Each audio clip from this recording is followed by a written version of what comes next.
வணக்கம். இன்றைக்கி இந்த இடத்துல வேலை. ஆமாம், சிவகங்கை மாவட்டத்திலேயே.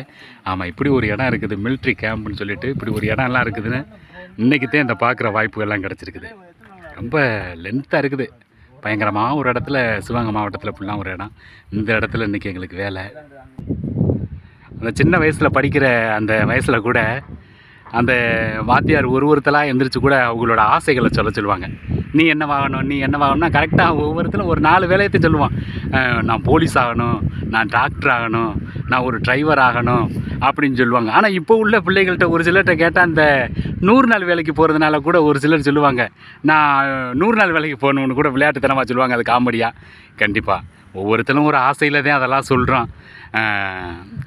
ஏதோ பாதி பேருக்கு நல்ல வேலைகள் அமைஞ்சிருது, அதே ஒரு பாதி பேருக்கு கூட வேலைகள் ஒழுங்காக அமையாமல் அந்த படிப்பு நல்லா படித்தவங்க கூட எத்தனையோ பேர் கஷ்டமான வேலைகளில் இருக்கிறவங்களெல்லாம் ரொம்ப பேரை பார்த்துக்கிட்டு இருக்கிறான். கண்டிப்பாக எனக்கும் அதே போல் ஒரு சிலர் நல்லா படிக்கிறவங்களாக இருப்பாங்க, ஒரு சிலர் படிப்பு வராட்டால் நல்ல ஒழுக்கமானவங்களாக இருப்பாங்க. எனக்கு படிக்கிற வயசில் நல்லா படிப்பு மனசில் தங்காது. கொஞ்சம் கடைசி பெஞ்சுதேன். கடைசி பெஞ்சாதேன் உட்காந்துருப்பேன்.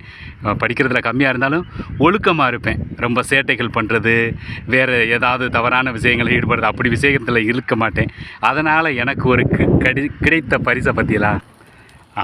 இந்த எழுதின வண்டிகள்லாம் பயணம் போகிறவங்களை நம்ம வேடிக்கை தான் பார்ப்போம். ஒரு சிலருக்கு எத்தனையோ பேருக்கு இப்படி ஒரு வாய்ப்புகள் கிடச்சிருக்கு. எனக்கும் கூட இந்த வாகனத்தில் பயணங்கள் போகிற அந்த வாய்ப்பு எனக்கு கடவுள் கொடுத்துருக்கிறாரு. படிப்பு வராட்டால் நல்ல ஒழுக்கமாக உண்மையாக எப்படியா இருந்தால் ஏதோ ஒரு ரூபத்தில் நம்மளுக்கு இது போல் அந்த வாய்ப்புகள்லாம் கிடைக்கும். ரொம்ப நன்றி. அப்படி நல்லா படிங்க. சின்ன பசங்க படிக்கிறவங்க நல்லா படிங்க. நீங்கள் நல்ல ஒரு வேலைகளுக்கு வந்துட்டீங்கன்னா அதெல்லாம் உங்கள் அம்மா, அப்பா, பாட்டி, தாத்தா அவங்கெல்லாம் பார்த்தா அந்த சந்தோஷமே பெரிய சந்தோஷம். வாழ்த்துக்கள்.